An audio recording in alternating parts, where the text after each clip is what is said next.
ఒకే రోజు త్రిమూర్తుల సభతో తెలంగాణ దద్దరిల్లిపోబోతోంది. మోదీ, రేవంత్, కేసీఆర్ సభలతో రాష్ట్రం ఊగిపోనుంది. ప్రచార పర్వం వేడెక్కింది. అయితే ముగ్గురు బడా నేతలు ఒకే తరహా విమర్శలు చేశారు. ఒకే తీరులో తీన్మార్ ఆరోపణలతో ఎలక్షన్ ఫీవర్ ని పెంచేశారు. ఇంతకీ ఏంటి ఆరోపణలు? ప్రధాని మోదీ, సీఎం రేవంత్, మాజీ సీఎం కేసీఆర్ల ప్రచారంతో తెలంగాణ దంగల్ వేడెక్కిపోయింది.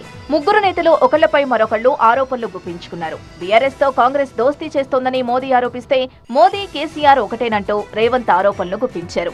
ఇక మోదీతో రేవంత్ దోస్తీ చేస్తున్నారంటూ ఆరోపించారు కేసీఆర్. ఓటుకు నోటు కేసును గతంలో బీఆర్ఎస్ తొక్కిపెడితే కాళేశ్వరం స్కామ్ ని ఇప్పుడు కాంగ్రెస్ తొక్కిపెడుతోందని ఆరోపించారు. బీఆర్ఎస్, కాంగ్రెస్ల మధ్య దోస్తీకి ఇదే నిదర్శనమన్నారు. तो सरकार बनने के बाद इसकी जांच करने की बातें कर रही थी, लेकिन जैसे ही सरकार बनी कांग्रेस कालेश्वरम स्कैम की फाइलें दबाकर बैठ गई. వారికోస్ వెయిన్స్ వ్యాధికి కేవలం 30 నిమిషాల్లో చికిత్స. కాల్ చేయండి 9989527715.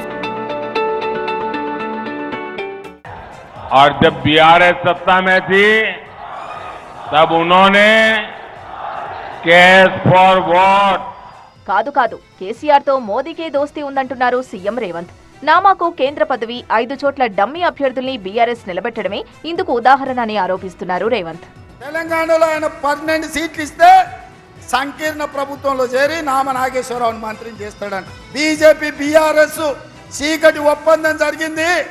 మహబూబ్ నగర్, చేవెళ్ళ, మల్కాజ్గిరి, భువనగిరి, జహీరాబాద్, కరీంనగర్ లాంటి సీట్లు బీజేపీలకు అంతర్గతంగా చీకటి ఒప్పందంతో గెలిపించాలి.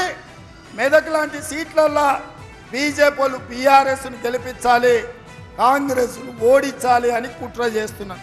ఇవన్నీ కాదు, మోదీతో రేవంత్ దోస్తీ చేస్తున్నారని ఆరోపిస్తున్నారు కేసీఆర్.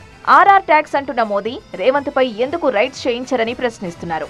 రేవంత్ రెడ్డి ఈ రాష్ట్ర ముఖ్యమంత్రి ఆర్ ట్యాక్స్ వసూలు చేస్తా ఉన్నాడు అని నరేంద్ర మోడీ మాట్లాడుతూ ఉన్నాడు.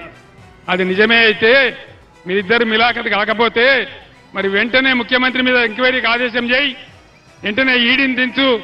మీదికి నాటకాలు ఆడతారు కానీ ఖచ్చితంగా ఇవాళ వాళ్ళిద్దరు ఒకటే. ముగ్గురు నేతల ఆరోపణలతో ఎవరితో ఎవరికి దోస్తీ, ఎవరికి కుస్తీ అనేది అర్థం కాక జనం అయోమయంలో పడిపోతున్నారంటున్నాయి రాజకీయ వర్గాలు.